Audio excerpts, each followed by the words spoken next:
isometric heels elevated split squat with rotation. I can also show you the non-front foot elevated. I love a front foot elevated because it helps push our center of mass back and keep us in a more vertical split lunge setup.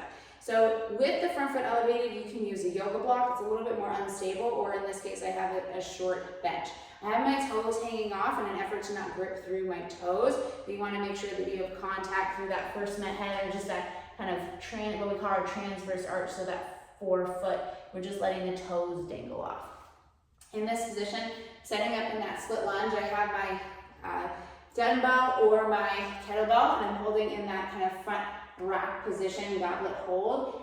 Coming into my split lunge about halfway, and I'm going to rotate over that working leg, thinking about shifting into that hip, and I'm going to hold in this position.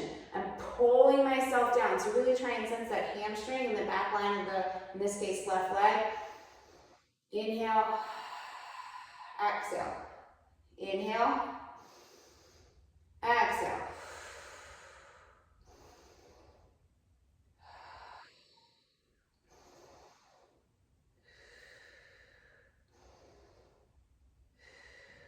I'll show you another option on the other side. If the weight is too much, you can take a yoga block in more of that supinated reach. So put the yoga block between the forearms and you're holding like so. And I'm going to go into that front foot elevated position. I'm going to rotate over that working leg. I'm thinking about back, so my whole center mass, I'm not hinging. I want to be a little bit more vertical. And I'm going to think about pulling myself down with my hamstring as I come over that working leg. Inhale. Exhale.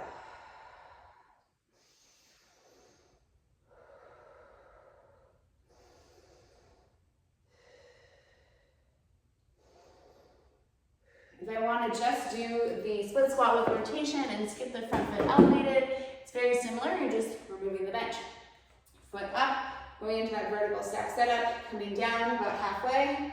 And I'm going to hold and breathe in that isometric. I'm shifting into that working leg, staying vertical, keeping my pelvis and rib cage stacked. And we want to make sure that that rotation is coming from the rib cage and not the low back. Stay up.